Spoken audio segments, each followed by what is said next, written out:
Namaste. Welcome to our Navaratri celebrations for this year 2022. This is our 10th year of celebrating Navaratri here in Switzerland. My maternal grandparents and my paternal grandparents celebrate this festival since quite a long time. So I carried forward this festival celebrations when my daughter turned 2. My sister wanted that we also start this, and she gave us a whole new set of collections which she bought it and we packed it and brought it safely. We started actually very small and we started just with 3 steps. Let me give you a brief glimpse of why we are celebrating Navaratri. Navaratri, according to the Vedic calendar, comes on 2 separate times during the year. It is coming within a gap of 6 months. The first Navaratri is during the spring months, just before it turns summer, and the second Navaratri is just before it turns winter, when the days are getting shorter and it is getting cooler. During the spring months, when we are celebrating Navaratri, and the 9th day is when we celebrate Rama Navami. So it is amazing to see the connection between Rama in both the Navaratris, because also here we have 9 days festivities, and on the 10th day is when Ram won over the demon Ravana, and that is why we celebrate Vijayadashmi, or also called as Ram Vijay. All the Vedic traditions and these festivals always has a multifaceted aspect, that it has a metaphysical aspect, then you have the spiritual aspect, and you have the physical aspect, and you have the astrological and astronomical aspect. So when we are celebrating such festivals like Navaratri, these 9 days are dedicated to the female deities. In the south, we celebrate 3 days for Durga, 3 days for Lakshmi, and 3 days for Saraswathi. I have mentioned briefly in my last year's video. I will link it below, and I will also adding it on the cards over here. So please take a look at our last year's celebration too. So Navaratri means 9 nights.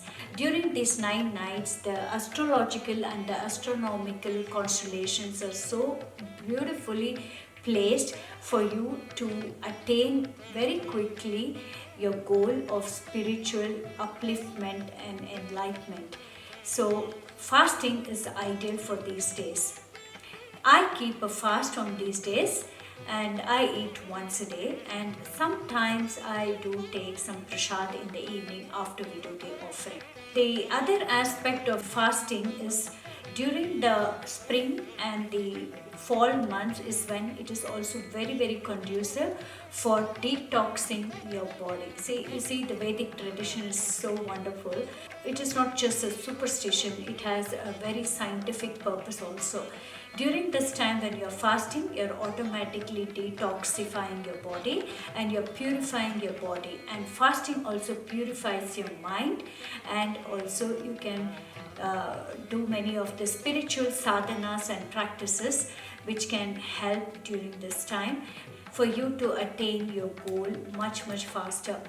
And the women folk in the Vedic tradition didn't have so much time to do long tapasyas and long spiritual practices. So these 9 days they fasted and they did the celebrations, and they could quickly, as the men, catch up with their spiritual practices and sadhana. I celebrate this with my family here. My daughter is taking an active part.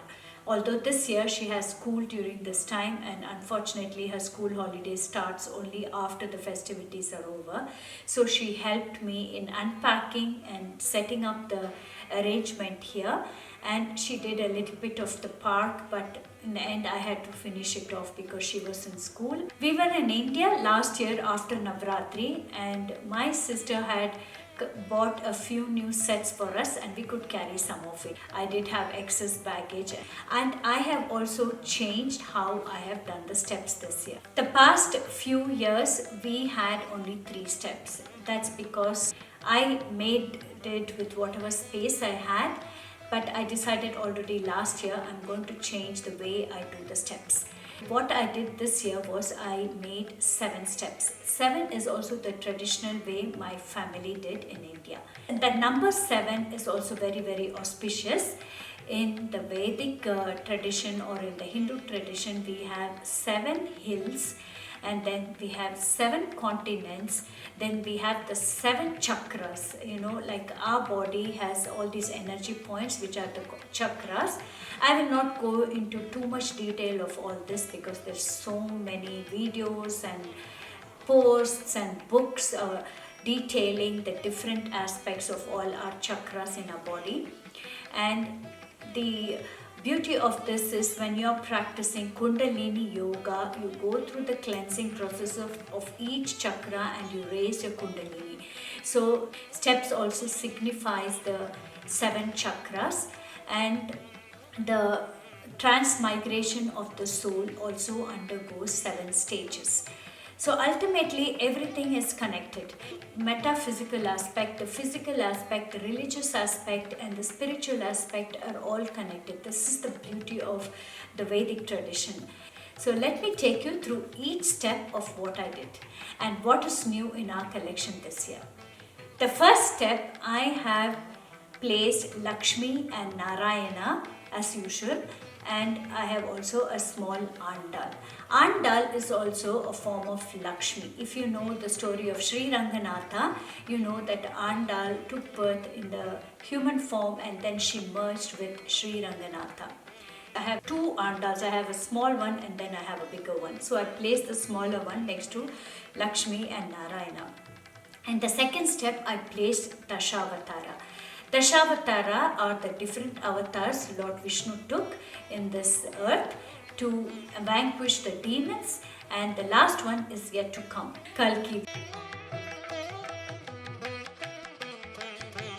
I'm curious to see, but it will take a few more 100,000 years for him to come and appear into this plane when the irreligiousness and the degradation of the human race is so bad. That's when Kalki is going to come, and he's not going to be as merciful as Rama or Krishna. In the third step, I have a new deity, that is Sri Venkateshwara. Venkateshwara is the form of Vishnu, and the Balaji temple in Tirupati is one of the Divya Kshetras in the Vaishnava tradition.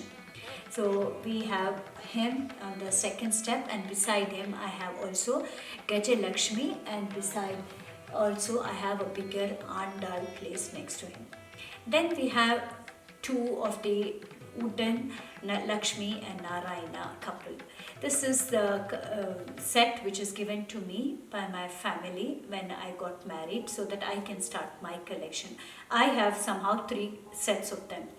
Then in the fourth step, I have Shiva and Parvati on Mount Kailash, and then I have Ram, Lakshman and Sita, and then I have Durga, Lakshmi and Saraswati. Shiva and Parvati on Mount Kailash is one of our new collection which we got this year. I also have Bhattar, Krishna and Krishna on the third step.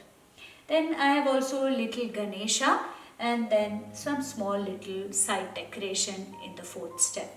In the fifth step, I have placed Kartikeya, that is the brother of Ganesha, and then beside him I also placed a small Ganesha, Ramanuja, and then we have a new set in which Mother Yashoda is milking a cow, and there's a small little baby calf, and Krishna as a small baby, he is next to the butter pot or the milk pot.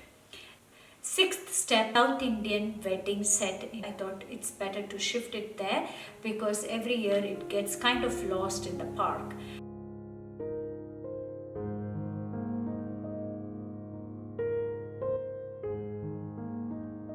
Then I also have Arjuna Tapasya and one cow and calf which I got many years back in Mahabalipuram. In the last step is also a hunter and his family, and then also Chandala. Chandala is the one who takes care of the graveyards. You know the story of Bhakta Harishchandra, and Yamaraj was testing him and he came in the form of Chandala. You can revere Lord Yama also in this collection here, and that is the Chandala. I also have some kitschy stuff which I got as souvenirs in a few different places like Holland, Paris and everywhere. Then we have a merchant and his wife, or a Vaishya and his wife, and we have a very beautiful collection of vegetables and fruits which was gifted to me by my cousin, and they are so beautifully done. I love keeping them and displaying them during this time. Then last year our friend gave us a Russian doll set, which is this babushka collection, where you have a bigger babushka and inside you have different size, and you get to the smallest one. So I thought I like to display that, and it somehow fits.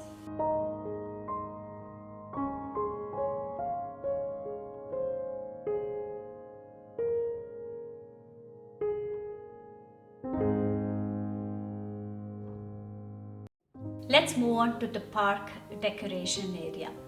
This year, as usual, we displayed our church wedding. What is new over there is that I added a cake stall, like somebody giving out the wedding cake.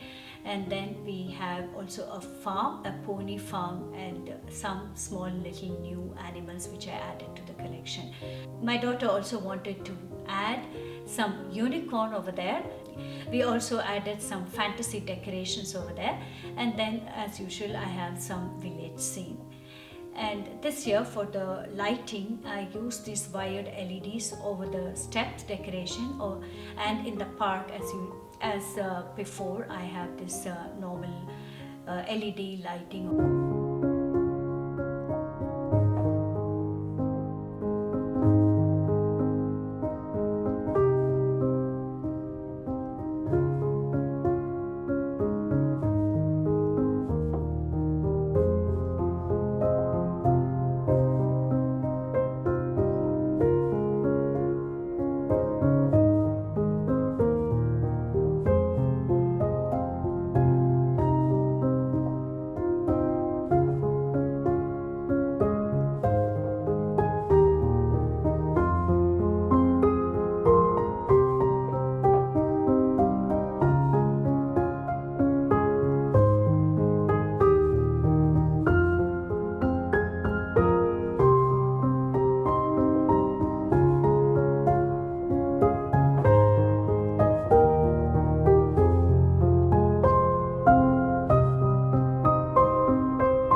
This video was giving you some insight to this great wonderful tradition of Indian festivals, and you could get some more knowledge of why they are celebrating this festival and a tradition which I would like that my daughter carries forward in our family. I hope you enjoyed watching this video, and thank you for watching. And let the deities bless you with prosperity, good health and knowledge and learning and spirituality. On this note, I would like to end this video and namaste.